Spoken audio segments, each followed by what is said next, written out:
Une jeune fille va aujourd'hui honorer le lac comme l'ont fait avant elle tant de milliers de Tibétains à travers tant de siècles. Mais Jetsun Pema n'est pas une jeune fille ordinaire. C'est elle aussi un tulku, l'incarnation actuelle d'un sage déjà manifesté sur Terre dans un autre corps humain que le sien. C'est Jetsun Pema, à peine sortie de l'enfance, qui reçoit les écharpes de salutation et les hommages de ces femmes mûres, de ces nonnes adultes. Elle n'était âgée que de quelques mois quand elle a été reconnue par le Dalaï Lama lui-même comme successeur ou continuation d'une célèbre femme yogi du Tibet, morte à quelques 110 ou 120 ans. Et certaines des nonnes qui l'entourent et participent à l'érection d'un mât avec ses drapeaux ont connu la vieille femme yogi si extraordinaire avant de reconnaître celle-ci sous les traits d'une petite fille. Ainsi, cette adolescente est l'abbesse d'une communauté de religieuses Nyingmapa. C'est elle qui anime le rite, qui consacre, qui donne sa bénédiction.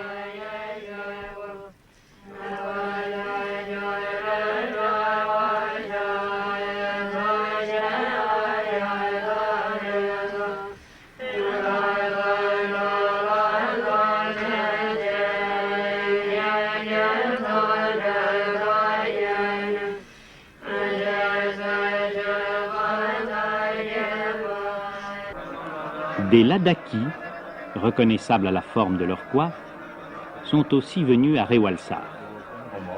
Le Ladakh est situé au nord du Cachemire. Sur les vieilles cartes, il figure parfois sous le nom de Petit Tibet, mais politiquement, il fait partie de l'Union indienne.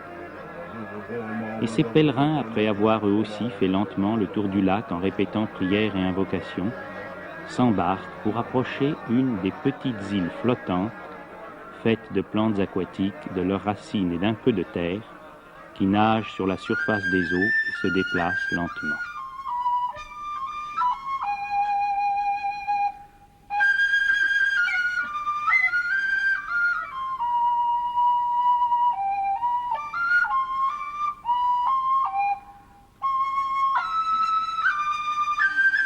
Quand et comment ces petites îles se détachent-elles de la rive ? Comment et pourquoi glissent-elles sur les eaux calmes du lac ? C'est pour les Tibétains une réalité un peu merveilleuse, presque surnaturelle. Les fidèles sont convaincus que des prières intenses peuvent concentrer et orienter une énergie susceptible de modifier le mouvement de ces îles.